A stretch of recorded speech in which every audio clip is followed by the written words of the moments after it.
The episode opens in a classroom where Harry Dunning, an elderly man, shares a haunting memory from his childhood Halloween. He recounts how his father tragically murdered his mother, sister, and brother. Jake Epping, the teacher, listens attentively and commends Harry for his courage in sharing such a painful story. Afterward, Harry asks Jake if he would write a letter of recommendation for his job promotion, to which Jake agrees without hesitation. After class, Jake heads to a diner where he meets the owner, Al Templeton. They chat casually, but their conversation is interrupted when Jake's ex-wife, Christy Epping, arrives to sign their divorce papers. To give them some space, Al retreats to the kitchen. As Christy finishes up, she compliments Jake on his writing and wishes him well before leaving. Once Christy is gone, Al emerges from the kitchen looking much older and coughing up blood. He then suddenly collapses on the floor, prompting Jake to take him home. There, Al reveals that he has cancer, which leaves Jake puzzled about how someone could deteriorate so quickly. Al promises to explain everything the following day. The next day after class, Jake visits Al's diner. Al takes him to the kitchen and asks him to enter a closet. When Jake steps into the closet, he is transported back to Maine in 1960. As he explores, an old man repeatedly warns him that he should not be there. Confused and frightened, Jake returns to the diner and questions Al about the closet being a time portal. Al prefers to call it a rabbit hole and explains that he wants Jake to use it to prevent the assassination of John F. Kennedy. Al believes that stopping Kennedy's murder could alter the course of history and prevent the Vietnam War, though Jake is doubtful about changing the past. Al then gives Jake a pocket knife and asks him to carve JFK into a tree outside the diner in the past. Jake does as instructed and returns to the present. Al then shows him the tree outside the diner, where the carving from the past is still visible, confirming that the past has indeed been altered. Al then explains that if Jake travels back through the closet, everything done in the past will be erased and reset. He also clarifies that every trip sends him to the same moment, October 21st, 1960 at 11:58. No matter how long Jake stays there, only 2 minutes will pass in the present. Unsure about this time travel theory, Jake decides to take a break and attend his class graduation ceremony. Afterward, he returns to Al's place.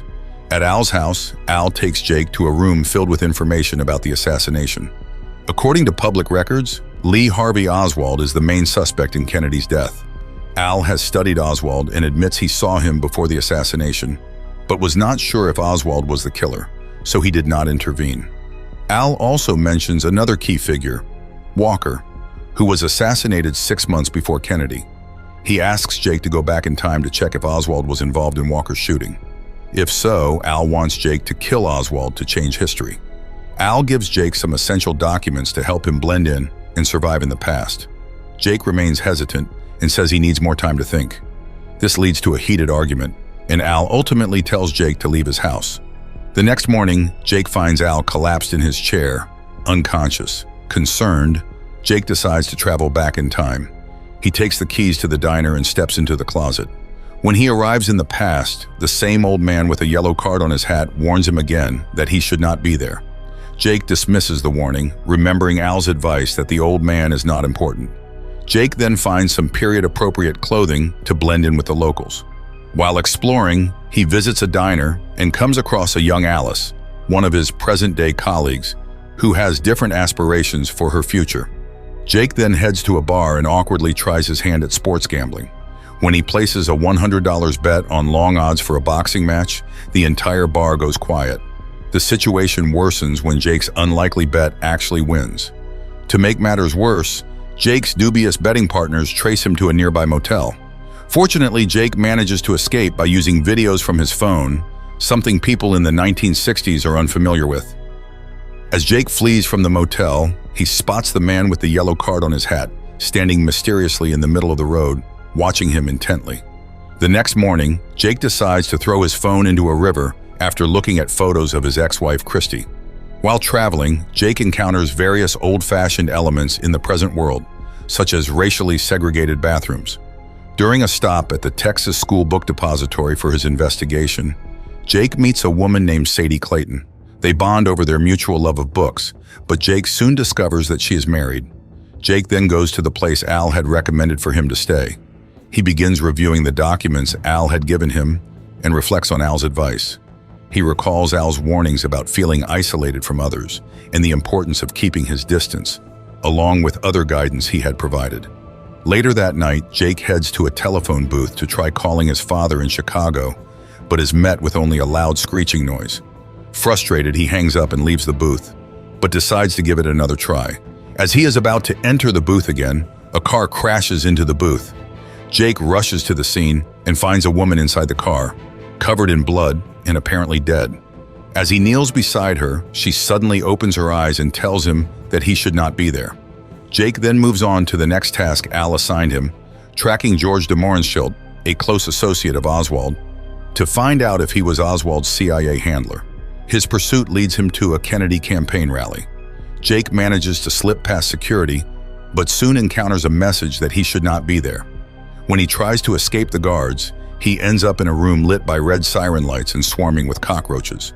Although he manages to flee, he is quickly caught by Kennedy's security team.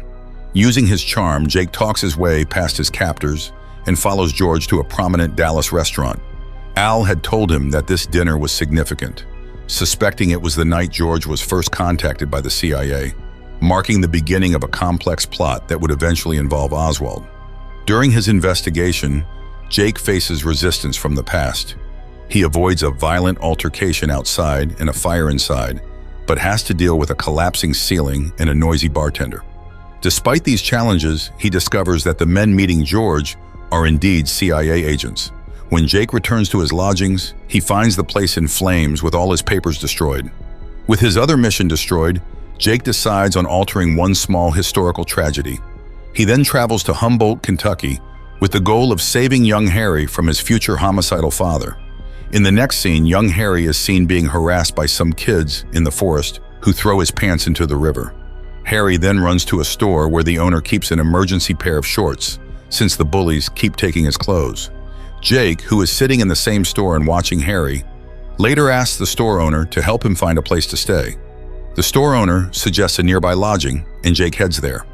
After a brief introduction to the house rules, the lady who runs the place gives Jake a room. With his documents lost in the fire, Jake shifts his focus to Harry's situation. Remembering Harry's account of his father's violent behavior when drunk, Jake decides to visit a bar in hopes of finding Frank Dunning, Harry's father. Jake asks the man at the house about a local bar, and the man recommends that he visit Sammy's townhouse on the highway.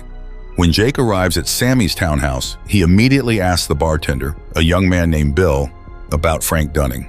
Jake gives a vague reason, saying he was instructed to find Frank if he ever passed through Holden.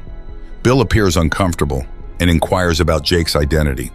After Jake introduces himself, Bill suggests he sit and wait. Jake settles at a table with his beer just as a group of men come in and start causing a commotion.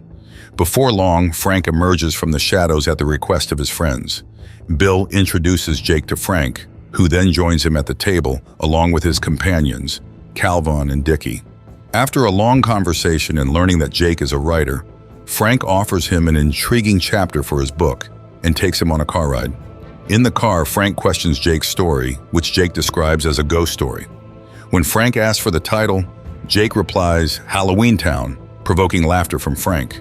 Frank then takes Jake to an empty slaughterhouse, where he bribes the night guard with a few cigarettes. He explains that his family has been in the meat business for generations. His grandfather was a traveling butcher, and his father worked in the slaughterhouse. Frank shows Jake the kill floor, where the actual slaughtering occurs. He reveals that his father was nicknamed the Bambino because he could kill a cow with a single swing of a hammer. Frank challenges Jake to kill a cow with a single swing of the hammer. When Jake hesitates, Frank suggests he think about his ex-wife to gather the courage. Despite the challenge, Jake chooses not to slaughter the cow, so Frank steps in and handles it himself. The next morning, Jake visits Frank's home and meets his wife, Doris Dunning. He pretends to be bringing good news, telling her they have won an all-expenses-paid Halloween vacation. Back at the house Jake is staying at, Jake strikes up a conversation with Mr. Price, the owner, about his military service. Mrs. Price proudly talks about her husband's achievements, including a Bronze Star, but Mr. Price dismisses the praise. He asks Jake if he served in the military. Jake lies, saying he served in Korea in a MASH unit. Mr. Price then shares his perspective, saying that there is no such thing as a true war hero. He recounts how, during a difficult situation in Sicily, he brutally drowned a young Nazi soldier, rather than simply bypassing him. Later, he was awarded the Bronze Star for his actions. Just then, Frank arrives and takes Jake to his butcher shop. Frank warns Jake about the consequences of breaking rules. Agreeing with Frank, Jake is stunned when Frank reveals Doris from the back room. Frank confesses that Jake was trying to seduce his wife. Frank then attacks Jake and throws him and Doris out of the shop. Jake tries to apologize to Doris, but she leaves without acknowledging his apology. As Jake heads back to Mr. Price's house, he decides to buy a gun and walks into the shop just as it's about to close. The shop owner initially jokes about not selling him a gun, but eventually gives in and hands one over. Later at Mr. Price's place, Jake recalls Al's stories about trying to help a little girl avoid a hunting accident, with complications arising at every turn. Al also shares that he is dealing with cancer as a result of his time travel, even though his past medical checkups did not indicate any issues. Jake, feeling unwell himself, does not let his illness obstruct him from his plan. Jake quickly stops by the pharmacy to get the medicine and then prepares to save Harry and his family. Armed with the gun he bought earlier, he takes up a position outside Harry's front door, keeping a close watch. While waiting, Bill approaches him from behind with a knife. Jake tries to warn Bill that Frank is about to kill Doris, but Bill does not believe him until Jake reveals he is from the future.